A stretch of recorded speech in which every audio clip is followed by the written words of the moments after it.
இயேசுவை காட்டி கொடுத்தவன் 4 கொண்டு செத்தான். இயேசுக்காக சாட்சியாய் நின்றவர்களோ உலகத்தின் கடைசி வரையிலும் சென்று அவரை அறிவித்துக் கொண்டிருக்கிறார்கள். நான் காட்டி கொடுக்கிறேனா, நான் முத்தம் கொடுக்கிறேனா, அல்லது I have decided to follow Jesus. சமயம் வாய்த்தாலும் வாய்க்காவிட்டாலும் சத்திய வசனத்தை வசனமாக பேச கற்றுக்கொள்ள வேண்டும். இயேசுவுக்காக சாட்சியாக வாழ கற்றுக்கொள்ள வேண்டும்.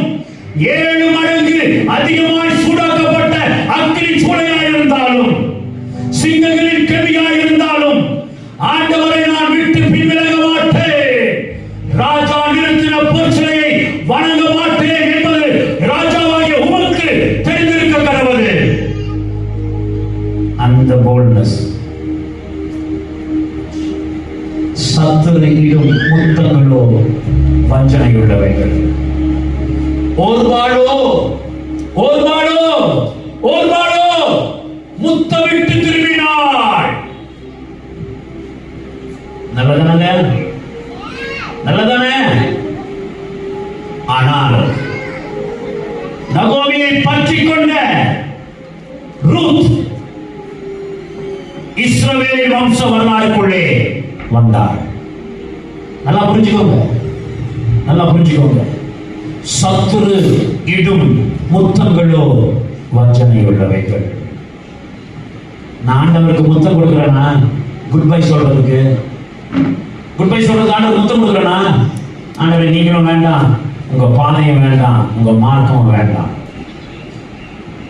இன்னைக்கு அனைத்து வாழ்க்கை தான் இருக்குது. ஒருபாள் முத்தமிட்டு திரும்பினாள், ஒருபாள் முத்தமிட்டு திரும்பினாள். காட்டி கொடுக்கிற நேரம் வரைக்கும் யூதாஸ் காரியோத்து நல்லவன். நல்லா புரிஞ்சுக்கோங்க. அவன் இயேசுவின் சீஷன். அவன் இயேசுவின் சொந்தம் இருக்குதா பையில? இல்லங்க. காட்டி கொடுக்கிற வரைக்கும், முத்தம் கொடுக்கிற வரைக்கும் யூதாஸ் காரியோத் இயேசுவின் சீஷன். When the time comes, he departs. ஆண்டவருடைய நேரம் வரும்போது நான் பதரா, நான் களையா, நான் மணியா என்பது வெளிப்படும். அதனால வேதம் சொல்லுது, நாளானது அதை விலக